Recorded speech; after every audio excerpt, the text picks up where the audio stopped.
ஆனால் எப்பொழுதும் பேராசை உள்ளத்தில் என்ன செஞ்சிடக்கூடாது, வந்துடவே கூடாது. அன்புள்ள சகோதரர்களே, அப்ப மூன்றாவது கட்டம் இறைவன் என்ன செய்யறான்னு சொன்னால் திறந்து விடுகிறான். திறந்து விட்டா என்ன நடக்கும் தெரியுமா? ஒரு மனிதனிடத்தில் முதலாவது எது போகும் நினைக்கிறீங்க? மார்க்கம் தான் போகும். முதலாவது ஒத்தனிருந்து பொருளாதாரத்தை இறைவன் திறந்து விட்டால் முதலாவது போவது மார்க்கம், இரண்டாவது வந்து சேர்வது மரணம் பற்றிய பயம். உலகம் போகக்கூடாது, மார்க்கம் போயிரும், உலகம் போகக்கூடாது. அதான் ரசூல் ஸல்லல்லாஹு அலைஹி வஸல்லம் சொன்னார்கள், ஹுப்பு துன்யா வ கராஹியத்துல் மௌத். உலகம் பற்றிய மோகம், மரணம் பற்றிய வெறுப்பு என்று ரசூலுல்லாஹி ஸல்லல்லாஹு அலைஹி வஸல்லம் சொன்னார்கள்.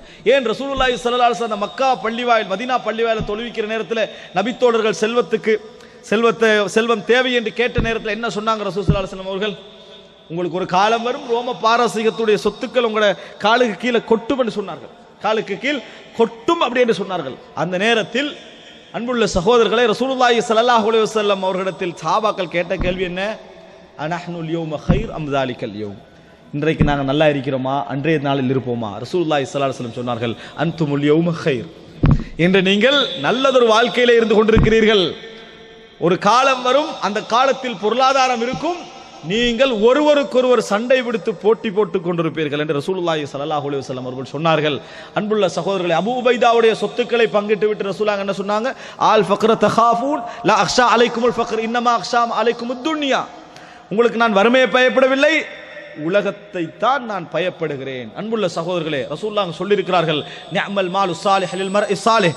நல்ல சொத்து ஒரு நல்ல மனிதனுக்கு நியமத்தாகத்தான் அமையும். ஆனால் வருகிற நேரத்தில் எல்லாம் ஒரு முஃமின் அச்சத்தோடே இருப்பான். இது எப்படி என்ற கேள்வியாகுமோ, என்ன மாதிரி இது அமையுமோ என்ற அச்சம் அவனுக்கு இருக்கும். அதில் நிம்மதியாகவும் திருப்தியாக என்ன செய்ய மாட்டான், இருக்க மாட்டான் ஒரு முஃமின். இதுதான் மற்றவனுக்கும், ஒரு முஸ்லிமான ஒரு இஹ்லாஸான பணக்காரனுக்கும் முஸ்லிமற்ற அல்ல ஒரு பாவியான ஒரு பணக்காரனுக்குள்ள வித்தியாசம். ரெண்டு பேர்ல சொத்து இருக்கும், சமமாக கூட இருக்கலாம், அதிகமாக கூட இருக்கலாம். இவனது மனநிலை வேறு, அவனது மனநிலை வேறு என்பதை புரிந்து கொள்ளும். இன்றைக்கு என்ன நடக்கும்? முதலாவது இந்த மாதிரி அல்லாஹு தஆலா திறந்து விட்டான்னு சொன்னால் முதல் நிஅமத் எங்களிடத்திலிருந்து போவது இஸ்லாம் என்கின்ற நிஅமத் தான். முதல் நிஅமத் என்ன போகும்?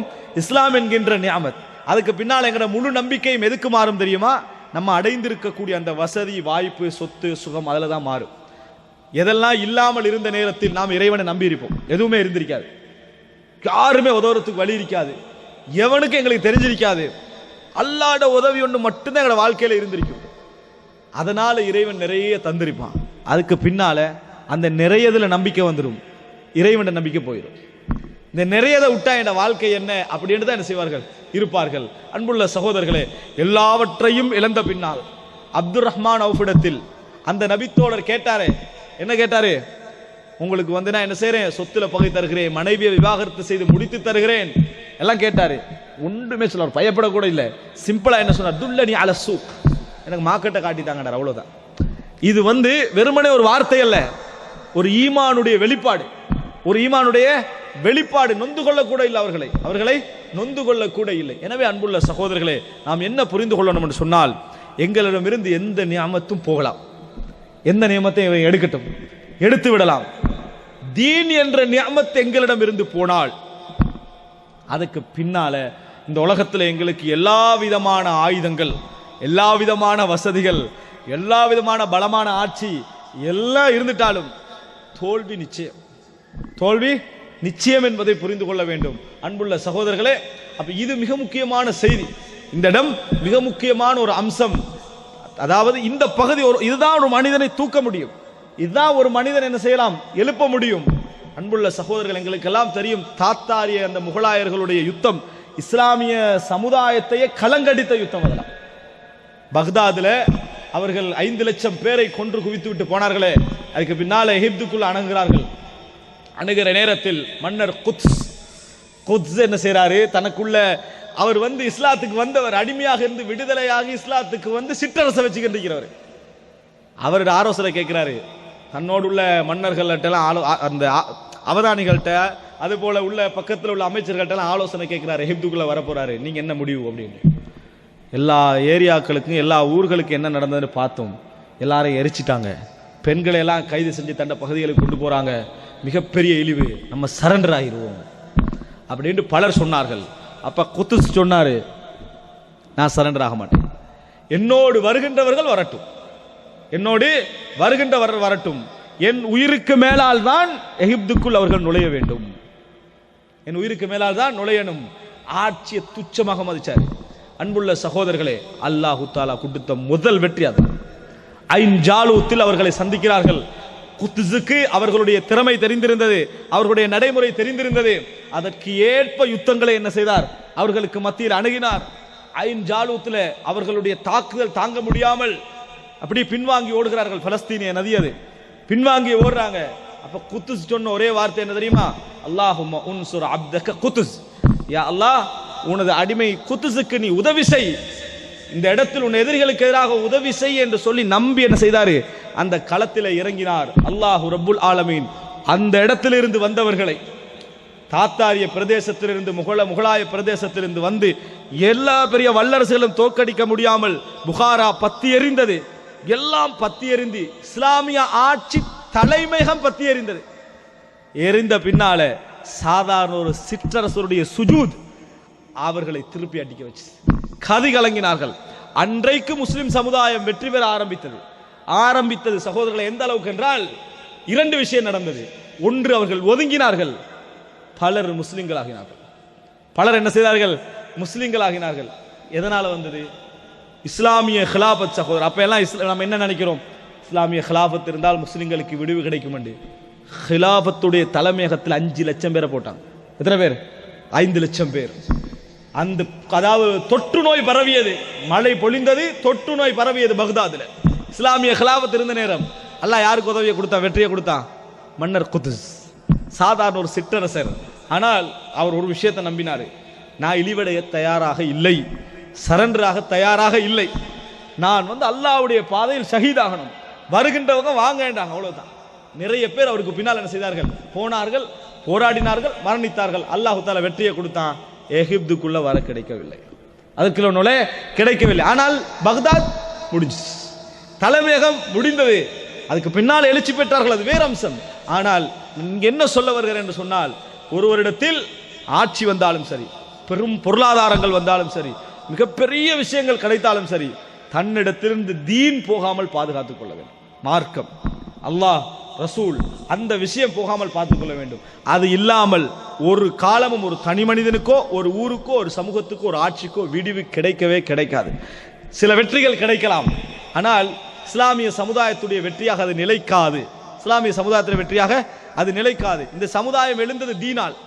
அல்லாஹ் தஆலா ரசூலுல்லாஹி ஸல்லல்லாஹு அலைஹி வஸல்லம் சொன்னார்கள், அதாவது ஒரு காலம் வரும், இதா தபாயஅதும் பில் ஐனா, நீங்கள் ஐனா முறையில் ஒரு வட்டி வியாபாரம் செய்து கொண்டால், வரதீதுமுல் பிஸ்ஸரா வஅஹத்தும் அத்னாபல் பக்கர் வதரக்துமுல் ஜிஹாத் ஸல்லல்லாஹு அலைக்கும் ஸுல்லன் லா யன்ஸிஉஹு ஹத்தா தர்ஜிஉ இலா தீனிக்கும். ரசூலுல்லாஹி ஸல்லல்லாஹு அலைஹி வஸல்லம் சொன்னார்கள், நீங்கள் அந்த வியாபாரம் செய்து உங்களுடைய பொருளாதாரமே மாறிச்சு, வியாபார முறை. அதுக்கு பின்னால நீங்கள் மாட்டுடைய வாள்களை பிடிக்க ஆரம்பிச்சிட்டீங்க அப்படின்னா என்ன? உங்கள் வாழ்க்கை விவசாயம், விவசாயிகளை மட்டும் அது குறிக்கல, விவசாயம் செஞ்சு மக்களை சம்பாதிக்கிறது. 2, அடுத்ததாக அதாவது ஒரு அதைத்தும் பிஸ்ஸரா, விவசாயத்தில் நீங்க திருப்தி அடைந்து விட்டால், வஹத்தும் அத்னாவல் பக்ர் என்று சொன்னால் சாட்டைகளை எடுத்து மக்களை மேய்க்க ஆரம்பித்து விட்டால், விவசாயத்தில் திருப்தி அடைந்து விட்டால், ஜிஹாத விட்டுட்டீங்கன்னு சொன்னா ஸல்லல்லாஹு அலைக்கும் ஸுல், உங்களுக்கு ஒரு அதாவது இழிவு வரும். நீங்கள் மார்க்கத்துக்கு திரும்பி நுழைகின்ற வரைக்கும் அல்லாஹ் எடுக்கவே மாட்டான். ரசூல் ஸல்லல்லாஹு அலைஹி வஸல்லம் சொன்னார்கள், லா யன்ஸிஉஹு ஹத்தா தர்ஜிஉ இலா தீனிக்கும், உங்கள் மார்க்கத்துக்கு திரும்பி வரணும், இல்லை என்றால் எடுக்க மாட்டார்கள். அதனால தான் ரசூலுல்லாஹி ஸல்லல்லாஹு அலைஹி வஸல்லம் சொன்னார்கள், உம்மதி உம்மத்துன் மர்ஹூமா அதாபுஹா ஃபித் துன்யா வ ரஹ்மத்துஹா ஃபில் ஆখিরা, என் சமுதாயம் ரஹ்மத்து செய்யப்பட்ட சமுதாயம், என் சமுதாயம் ரஹ்மத்து செய்யப்பட்ட சமுதாயம், அதனுடைய அதாப் இந்த உலகத்தில், அதனுடைய ரஹ்மத்து மறுமையிலே என்று ரசூலுல்லாஹி ஸல்லல்லாஹு அலைஹி வஸல்லம் சொன்னார்கள். ஆனால் இந்த உலகத்தில் அன்புள்ள சகோதரர்களே, இறைவனுக்கு மிகவும் விருப்பமான சமுதாயம் முஸ்லிம் சமுதாயம், இறைவனுக்கு மிகவும் நெருக்கமான சமுதாயம் முஸ்லிம் சமுதாயம். காரணம், அவனை மட்டும் வணங்க வேண்டும் என்று சொல்லக்கூடிய ஒரு சமுதாயம் இது, அவனுடைய தூதரை நம்பி பின்பற்ற வேண்டும் என்ற ஒரு சமுதாயம் இது. இருந்தும் இறைவன் இப்பொழுது சோதனை தந்து கொண்டிருக்கிறான் என்றால் எதற்காக தெரியுமா? மார்க்கத்தின் பக்கம் திரும்புகிறீர்களா என்று பார்க்கத்தான். எனவே மிகப்பெரிய நிஅமத், அத்மம்து அலைக்கும் நிஅமதி, எனது தீனை உங்களுக்கு நான் நிஅமத்தை பூர்த்தி செய்து விட்டேன், அல்லாஹ் மார்க்கத்தை சொல்றானே, அதுதான் பெரிய நிஅமத். அந்த நிஅமத்தின் பக்கம் நம்ம திரும்புகிறோமா? அந்த ஒரு நாளை தான் இறைவன் எதிர்பார்த்து கொண்டிருக்கிறான். அடுத்தது அன்புள்ள சகோதரர், இன்னொன்றை நம்ம புரிந்து கொள்ள வேண்டும். அல்லாஹு தாலா இந்த சமுதாயத்துடைய விடிவுக்காகவும் இந்த சமுதாயத்துடைய தீனுடைய வெற்றிக்காகவும் உலகத்துல கோடான கோடி பேர் போராடலாம், யாரும் முன்னிலையில் நிற்கலாம். ஆனால் போராடிய எல்லோரையும் அல்லாஹ் வெற்றி பாதையில் தேர்ந்தெடுக்க மாட்டான். வெற்றி வருகிற நேரத்தில் எங்கேயோ ஒரு மூலையில் உள்ள இளைஞருடைய கையில் ஒரு கொடி இருக்கும், அவ்வளவுதான். கண்டே இருக்க மாட்டோம். நல்லா புரிஞ்சுக்கொள்ளணும். நம்ம எல்லாம் சமுதாயத்துக்கு பாடுபடுறோம் வைங்க, உலகமே பாடுபடுகிறது, எல்லாருமே பாடுபடுகிறார்கள் என்று வைங்க. நம்ம நினைக்க கூடாது இவர்கள்ட்ட கையால் தான் வெற்றியும் கிடைக்கும் என்று. இல்லை, வெற்றி நேரத்தில் இறைவன் யாரை தேர்ந்தெடுப்பான்னு சொல்ல முடியாது. எங்கேயோ ஒரு மூலையில் இந்த சமுதாயத்திற்காக இஹ்லாஸாக உழைத்துக் கொண்டிருந்த ஒருவர் அடையாளப்படுத்தப்படாமல் இருக்கலாம், அல்லாஹ் கொண்டு வந்து வைப்பான். அந்த நேரத்தில் அல்லாஹ் என்ன செய்வான்? அவரைத்தான் முன்னால கொண்டு வந்து வைப்பான். அல்லாஹு தாலா தன் வெற்றிக்காக என்று சிலரை என்ன செய்வான்? தேர்வு செய்வான். எத்தனையோ நபித்தோழர்கள் இருக்க, ஜுலைபீப் என்ற நபித்தோழர் எங்களுடைய செய்திக்கு வந்தது என்ன? எத்தனையோ நபித்தோழர் இருக்க, எங்கோ இருந்த அபூ ஹுரைரா ரலியல்லாஹு அன்ஹு 3 வருடத்தில் இவ்வளவு சமுதாயத்துக்கு வந்தது காரணம் என்ன? எத்தனையோ பேர் இருக்க, ஒய்சல் கர்னி என்ற பேரை இந்த சமுதாயம் பேச காரணம் என்ன? அல்லாஹ் ரப்புல் ஆலமீன் இறுதி நேரத்தில் யாரை தெரிவு செய்வான்னு சொல்ல முடியாது. எனவே அன்புள்ள சகோதரர்களே, நாங்கள் எப்பொழுதும் எந்த நியமத்தாக இருந்தாலும் நன்றி செலுத்தக்கூடியவர்களாக இருக்க வேண்டும். அதே போன்று நாம் கணக்கெடுக்காமல் அல்லது நாம் உணராமல் இருக்கக்கூடிய நியமத்துக்களை தேடி உணர வேண்டும். நாம் உணராமல் இருப்பதனால் இறைவன் சோதனைகளை தருவான். சோதனைகளின் பொழுது எங்களை அடையாளம் கண்டுகொள்ளும், எங்களை சுத்தப்படுத்திக் கொள்ள வேண்டும். தவறுகளின் பொழுது உடனே மீண்டு கொள்ள வேண்டும். 4வது, எங்களுக்கு கூடுதலாக உலகத்தை இறைவன் தந்து கொள்கிறானா, மார்க்கத்தின் பக்கமே அதை பயன்படுத்திக் கொள்ள வேண்டும். மார்க்கத்தை தக்க வைத்துக் கொள்ள வேண்டும். ஒரு இடத்தில் இறைவன் சோதனை தருவான், மார்க்கமா உலகமா 2-3 சோதனைகளை தருவான். அப்ப எனக்கு மார்க்கம்தான் என்று நிலையுங்கள், உலகமும் மார்க்கமும் சேர்ந்து கிடைக்கும். உலகம்தான் நினைச்சீங்கடா, உலகமும் மார்க்கமும் சேர்ந்து போகும், ரெண்டும் சேர்ந்து போகும். அல்லாஹ் ரப்புல் ஆலமீன் நியமத்தை சிறந்த முறையில் புரிந்து எம் வாழ்க்கையில் அன்றாடம் நடக்கக்கூடிய தவறுகளை உணர்ந்து சோதனைகள் இப்பொழுது எம்மை அடையாளம் கண்டு சிறந்த முறையில் இந்த தீனை பாதுகாத்து கடைபிடித்து வாழக்கூடிய மக்களாக எம் அனைவரையும் ஆக்கியருள் புரிவானாக. ஹாதா மா இந்தி வல் இல்மு இந்தல்லாஹ் வ அகூலு கௌலி ஹாதா வ அஸ்தக்ஃபிருல்லாஹ் லி வ லக்கும் வஸ்ஸலாமு அலைக்கும் வ ரஹ்மத்துல்லாஹி வ பரகாத்துஹு.